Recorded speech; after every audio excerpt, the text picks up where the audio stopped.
Vermelere bir de başlar vermesin Allah.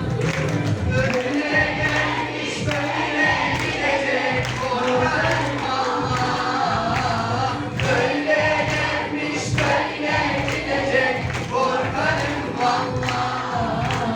Yok mu çaresi Allah Resulallah.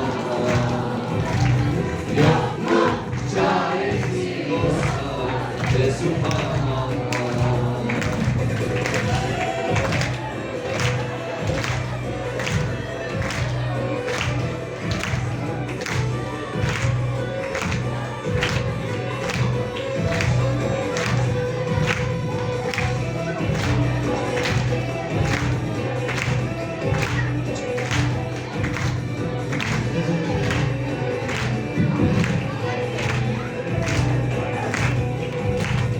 Alemin keyfi yerinde yine maşallah.